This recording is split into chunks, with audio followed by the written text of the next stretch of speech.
Welcome to the Witching Hour, where we tell creepy, cryptid, and frightening tales at 3 a.m.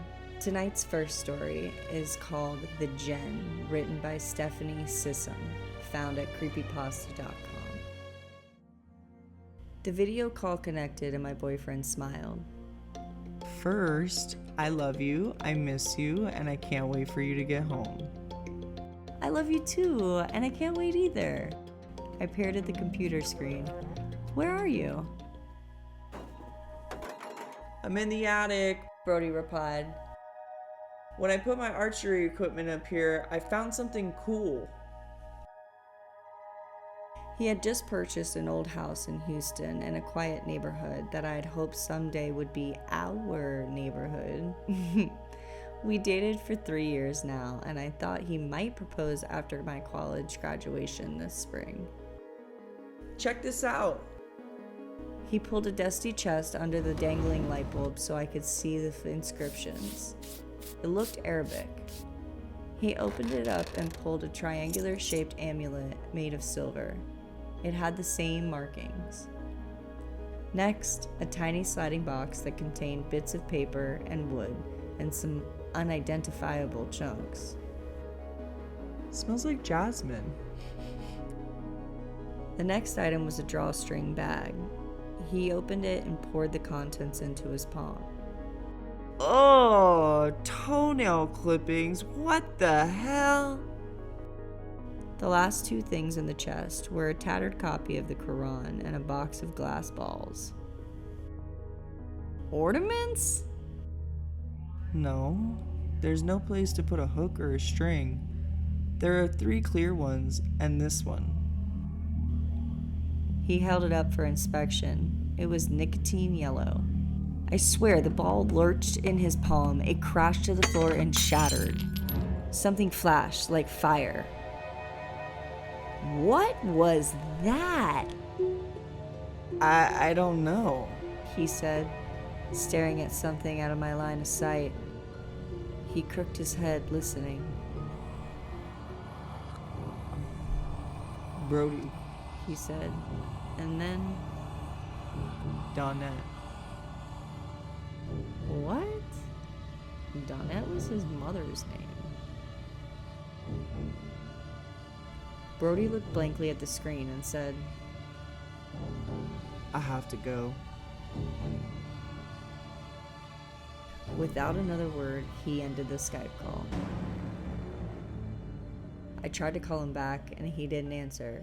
Finally, the next morning, he did. I'm a little busy right now.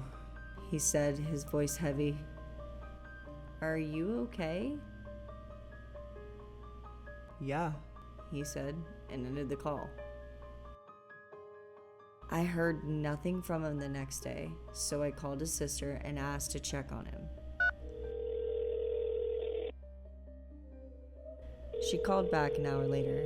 Her voice was guarded when she said, Hey, Aliyah, I saw him. He looked a little rough. Look, you guys been fighting? What? No. He just looked at me when I told him you were worried. He was fine yesterday. We were making plans for Christmas break. Another hesitation. He acted almost stoned. I've never known Brody to... He doesn't. Ever. Well, just give him a day or two. Maybe he's really busy with something. I'll let you know if I hear from him. But she didn't. I didn't either. He ignored my calls and my text. This was so unlike Brody. My stomach was in knots and I didn't know how I made it through finals. I thought about the strange things he had found. It had to be connected. My grandmother was originally from Bangladesh and a Muslim. My father didn't practice any religion, but I had taken a class on Islamic traditions last summer. I loved the professor and dropped by her office the morning before my flight home.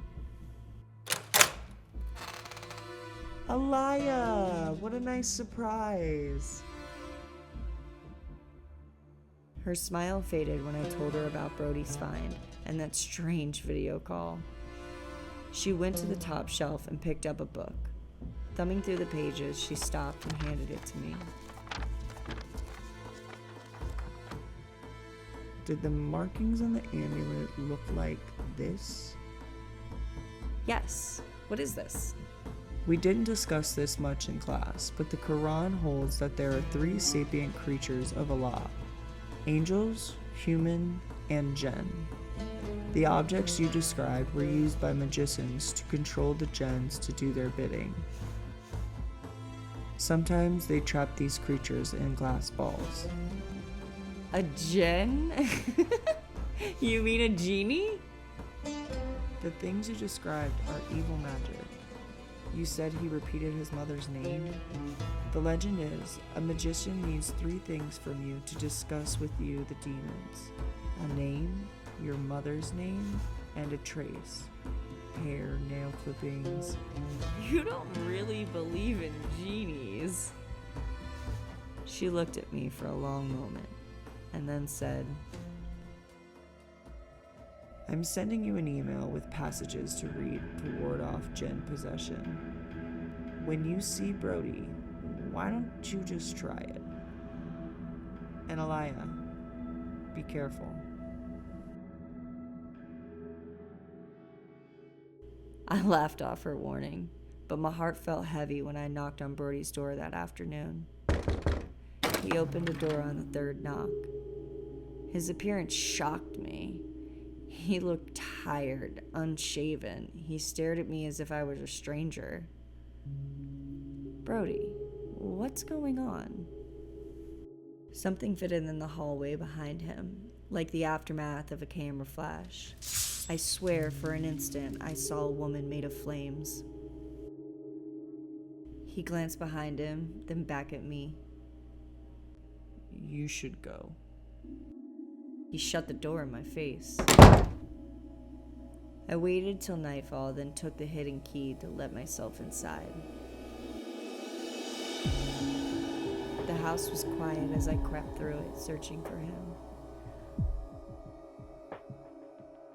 When I peeked into his bedroom, I gasped. Brody lay prone on his bed, staring at the ceiling. The flame woman sat on top of him.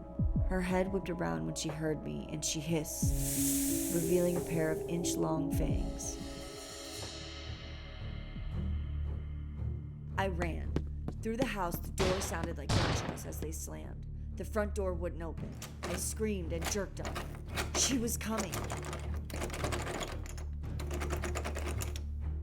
The attic ladder was down, so I lunged up the steps. I drung out my cell phone and trying to frantically open the email from my professor. Through the opening, Brody and the flame woman stared up at me. The door swung shut.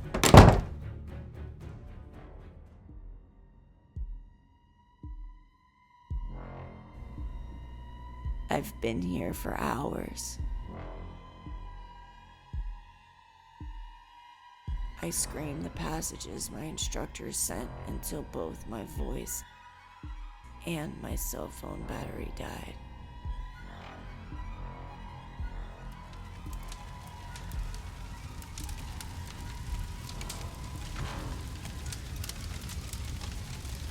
Now, I smell smoke.